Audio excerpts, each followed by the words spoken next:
Good afternoon, it's 3 o'clock. I'm Josh Cole and these are your Solent Sports news headlines. Southampton FC is set to miss a key player until January. Striker Ross Stewart came off in their last away match against Derby, just 30 minutes in. Manager Will Steele says it's a big blow to the team. Ross goes out for a substantial period. I think we won't see him on the pitches before sort of New Year, which is a big blow. Yes, it's not the best news. I think we have looked really positive and really good with Roscoe up there in the last few games. Moving to local football, AFC Tottenham's chairman has resigned. Stephen Snow announced that due to personal reasons he could no longer continue as chairman, where he has been in the role since the 1st of January 2022. Good news for Tottenham though, his business Snow's Motor Company remain the title sponsor and the name of the stadium. Staying with local football, Eastleigh's FA Cup first round proper match against Walsall is set to be on TV. The game has been moved to Sunday the 2nd of November and it will be broadcasted on BBC and TNT. Not only does it get the Spitfires' name in front of a large audience, but also gives them that sweet TV money. Cole Palmer will be out of action for at least 6 weeks. The attacking midfielder missed 2 matches in August with a groin problem and is now set to miss more. Maresca has confirmed the club will not opt for surgery. We try just to protect Cole as much as we can, but unfortunately the medical staff, they are no magician. You never know that. Probably you need 6 weeks. We hope that 6 weeks they are enough.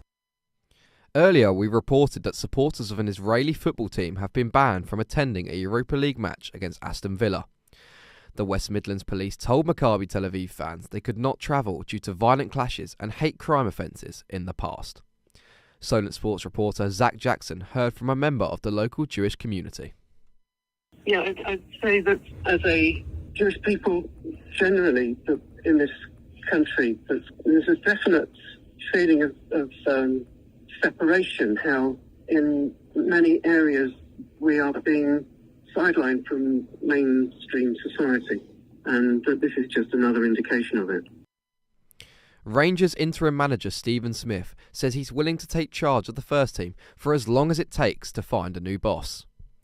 The front runner is former Rangers player Kevin Muscat, the current Shanghai Port manager. A deal is believed to be on the verge of being finalised. This Sunday, Southsea will see huge crowds, lots of noise and plenty of runners. The Great South Run is a charity event organised for anyone to take part in. Faith, who runs the South of the Sea Instagram page to showcase Portsmouth, is hopeful the long-standing event will provide a huge boost to the city. It's mainly a bit of a pick-me-up. In the past few years, Portsmouth has started to host more and more big events, but Great South Run has been around since 1991, like even before I was born. And what I always notice is how buzzy the city gets. The atmosphere is always great, and it's such a nice way for visitors to experience, in my opinion, an underrated city. Great Britain have been barred from international men's basketball competitions amid chaos within the country's governing body. The British Basketball Federation has also been suspended by a global governing body, FIBA. FIBA have released a statement saying the current governance issues are pending resolution. Lando Norris faces consequences after crashing into his teammate at the Singapore Grand Prix.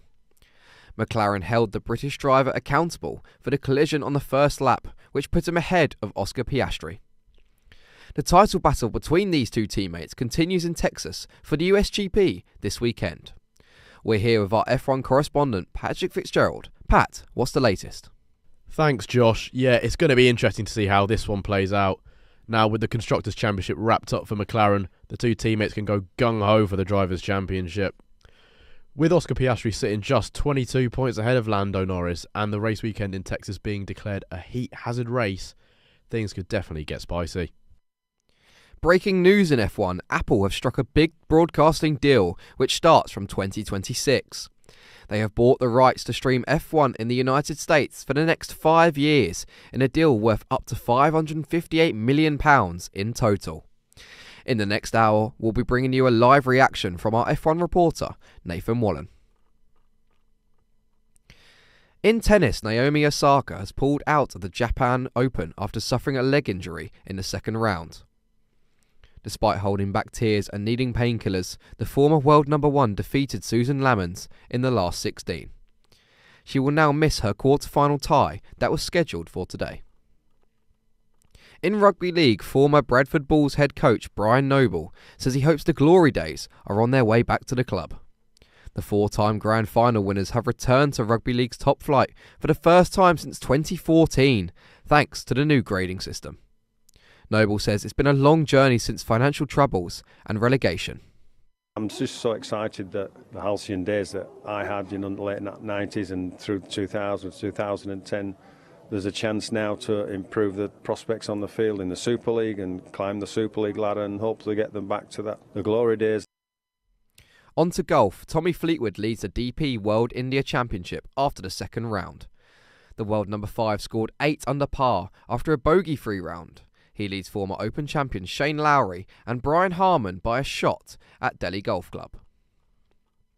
4 women's players could feature in this year's Darts World Championships, the most there has ever been. Beau Greaves secured her place after reaching the world final of the World Youth Championships, beating world number 2 Luke Littler on her way. She has now been given her PDC Tour card for the first time. In the NFL, the Cincinnati Bengals produced an upset, beating the Pittsburgh Steelers 33-31. A last-gasp field goal secured the victory for the Bengals, beating their old rivals. As well, Wembley prepares for the final NFL London game on Sunday, with the Jacksonville Jaguars taking on the LA Rams. Jake and Ben gave their insights. I genuinely think this is a really, really good game, at least on paper, and I'd be very surprised if it didn't turn out to ultimately be that way. It's Jags fans' Christmas for all of us in the That's all from us for UK. this Santa's hour. wearing Back at teal. four.